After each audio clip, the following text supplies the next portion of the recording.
And of course I was told I was going to be a failure and flip burgers and whatever. And my mum said to me, I just want you to have what I didn't have. And that has always stuck with me to this very, very day. Hey people, welcome back or to another video, depending when you're catching this. For those of you who are new around here, welcome. I'm Jade, the Childfree PT, and I'm super grateful to have you here today. So it's taken me a while actually to fully grasp and accept and really understand what comes with the package of being a child-free woman as a second generation Brit. So I've got a little rundown quickly of my background. So my mum and dad, they're from northern Cyprus. For those of you who don't know, it's a really random little island in the middle of like Turkey, Lebanon and Egypt. It is split in two, so it is half Greek and half Turkish. My parents are from the Turkish side, which is the northern side, although my mum was born on the south. So it's all a little bit confusing, hence you'll understand a little bit more later on in the video when I go into more depth. But a very quick disclaimer before we actually move on. So yes, there are a lot of political issues surrounding the island and why it's split into. Please refrain from your negativity in the comments or trying to educate me on the background of a country that my parents are actually from. I will not accept any kind of prejudice or racism because I've actually faced a lot of that in my life for much of my life, and quite frankly, I'm fucking over it. So refrain from that. You're just going to be blocked and your message is just going to be deleted. So yeah, I just thought I would get that out of the way.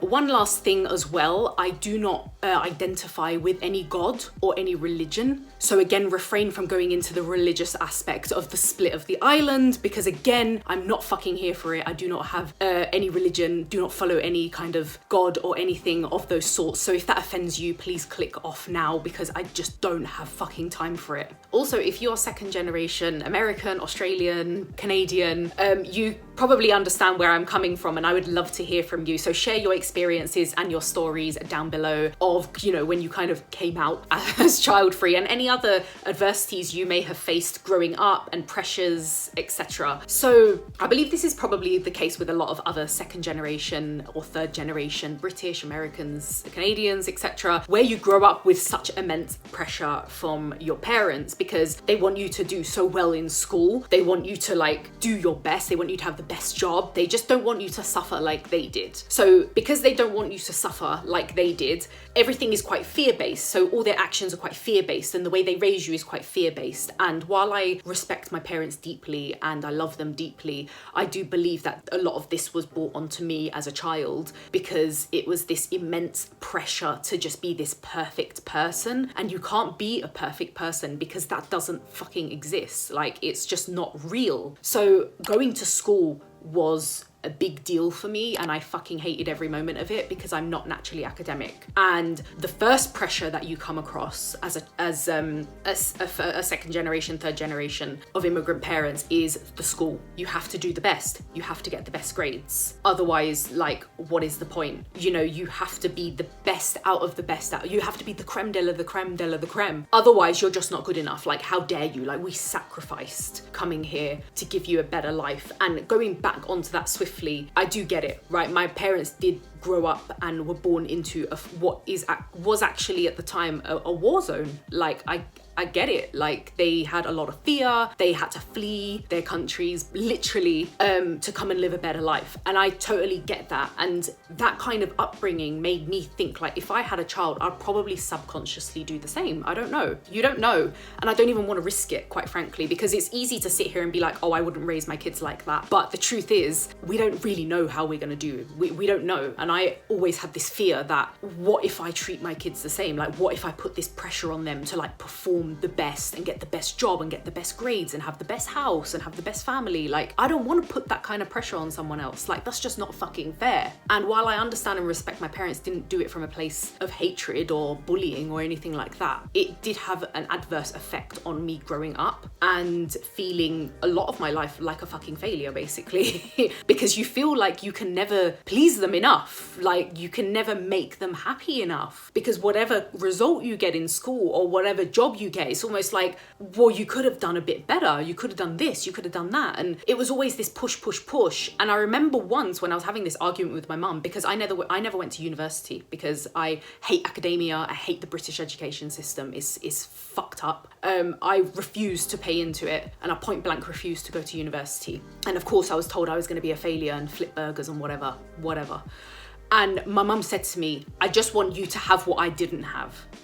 And that has always stuck with me to this very, very day, literally. And I know what she means. She wanted me to have chances and opportunities that she never had and that she was never gonna have. So I do get it from that point of view, but it isn't can you see how their fear kind of had an adverse effect on me now as an adult? Like, as an adult living my own life in my own house with my own job and my own business and my own lifestyle, it's like that has had an adverse effect on me, because now I feel like everything I do and choices I've made in the past have come from that root feeling of feeling like, you know, any decision you make, it's kind of like the wrong decision. Like, first one, I didn't go to university. That's a big fucking red cross in their books. It's kind of like, oh my God, what is everyone gonna fucking think of you? And I was like, do you know what? If people want to think of me as a failure, that's absolutely fine. Now, when I had just graduated school and college, it was still compulsory. It was still not compulsory. It was still very much like 99% of people went to university, and I was the 1% that didn't go. Now it's more acceptable. If you hear people not going, it's kind of like, oh yeah, fair enough. Like, go and do an apprenticeship, whatever. But when I was that age, it was like, oh my God, shock. Oh, she's not going to university. Oh my God, like, you're a failure. And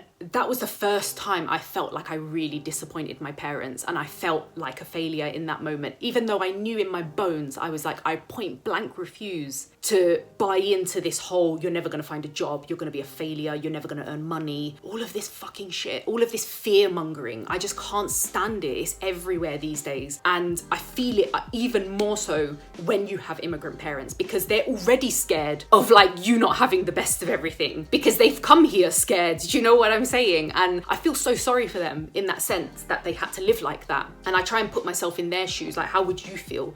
And I try to think to myself, how would I feel if I had a kid and they said all of this stuff to me? And it's easy to sit here and say like, oh, I'd support them, but would we? Like, I know deep down I might subconsciously push my own dreams and hopes onto my child. I might do. In fact, I probably would, and I wouldn't even realize I was doing it, which is even worse. So I do constantly remember that pressure from all angles, especially the first one being education. So the second one was, of course, being child free. And I realized very early on at the age of 12 that I was not having kids. So of course, like, this was the other thing. I think my parents at this point were like, why did we have this child? Like, she's just not doing anything we fucking tell her to do. And I think there was a lot of kind of almost conditioning, because I used to always talk about wanting to grow up, go traveling, buy a house abroad, go and have all these holiday homes in these different destinations. And my parents would just shake their heads like, who do you think you are? Like, do you actually think you're going to do all these things? Like, we never had this opportunity. So what makes you think you're going to break the mold and go and do all this thing and have a business and all of this? And some of the questions I used to get from my mum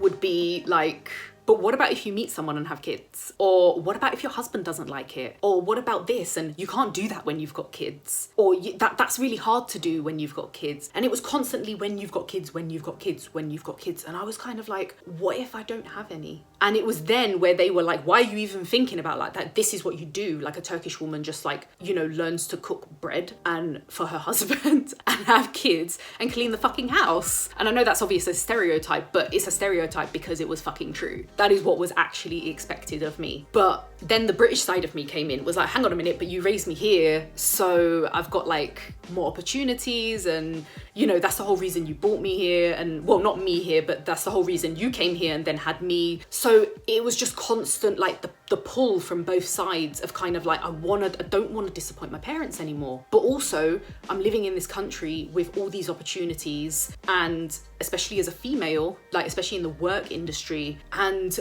why would I even pass all of those opportunities up when, you know, there's a reason I'm here, and there's a reason I don't want to take advantage, like not take advantage of that, should we say. And when I was growing up, my generation were like, you don't chat back to your parents, you don't disagree with them, you don't chat back. And I was watching this TikTok reel a couple of days ago. I can't remember who it was who posted, so sorry I can't share your link, but it was like people like myself, like first generations who were born to immigrant parents in a Western world, so like in America, in Canada, whatever, and they were saying you pay with your mental tax or something like that. And in that moment I was literally like, yes you do, because you can't supposedly chat back, you know, you can't disagree, you can't go against the grain, and if you do, it comes with a lot of shit. So I was obviously that person who went against the grain, not intentionally, just because I just never wanted any of that. Like, I just watched my mum be this housewife for much of her life, and I was like, I don't want to do that. That's just not life for me. You know what I'm saying? And you just do what you're told in my culture. You just do whatever your fucking parents told you. Your parents told you to study, so go and study. You know, your parents told you go and get an A, go and make us proud, go and get this job because it earns more money. And it was kind of like the doctor, lawyer, teacher was like the top. Now, my husband is actually English, and we talk a lot about how different our upbringings were, and we were basically polar opposites growing up, like the lifestyles that we lived. And by the way, like, he absolutely loves my family